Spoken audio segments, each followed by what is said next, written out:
Kamusta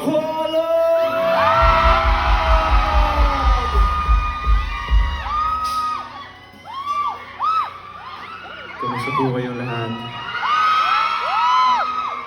Pababala ko ng konting tracks sa tenga ko. Konting tracks na lang. Thank you. Grabe, na-miss namin kayo.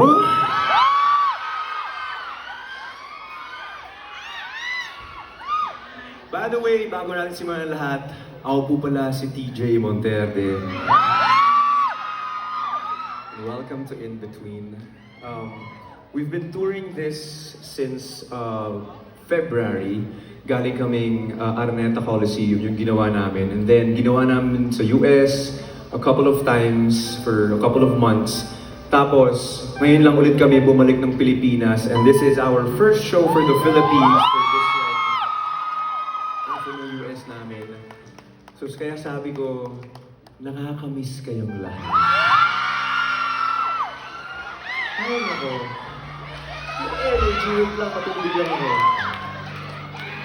Huh? I love you too! I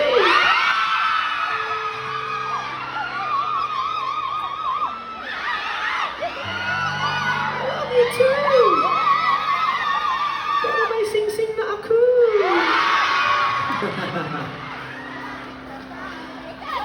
May mga pumunta po ba dito ng in-between sa Araneta Coliseum?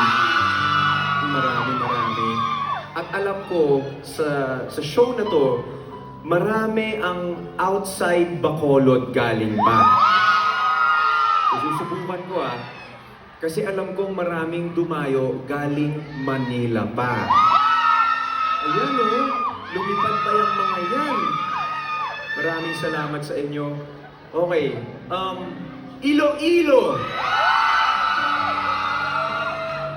May mga Dumaguete ba na galing dito? Alam ko yun, meron din dun mga nasa likod. Ano ba bang kailangan ko sabihin na malapit?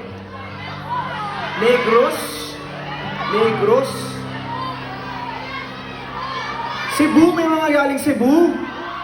Magsi-Cebu din kami Punta rin kayo dun sa Cebu September yung Cebu natin. Pero syempre ito home court advantage. Bacolod!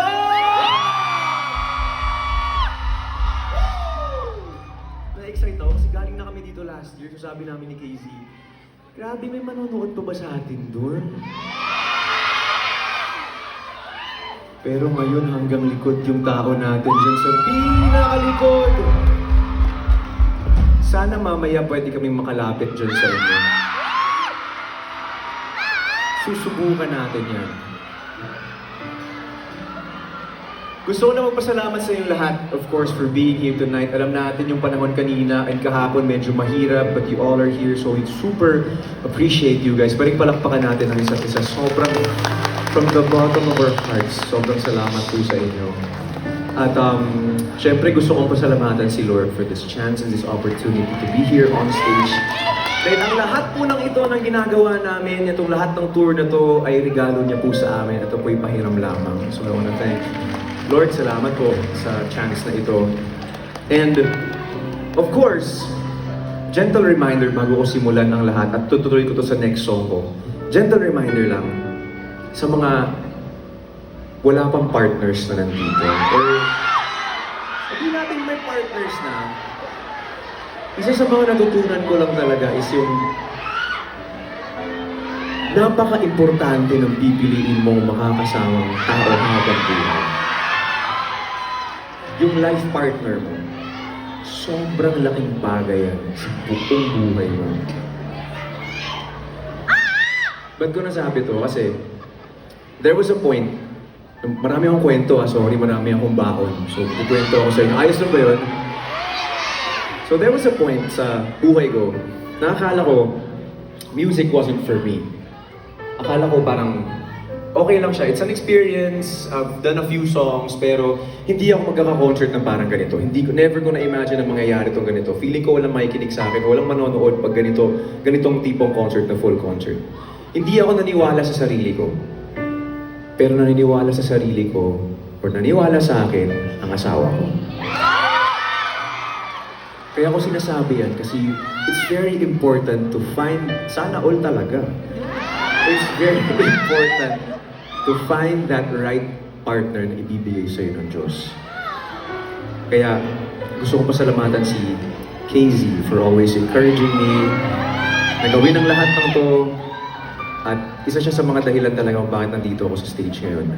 Kaya, sa lahat na nandito ngayon, sa SMX Bacolod, I wish and I pray na mahanap nyo na ang tamang tao para sa inyo!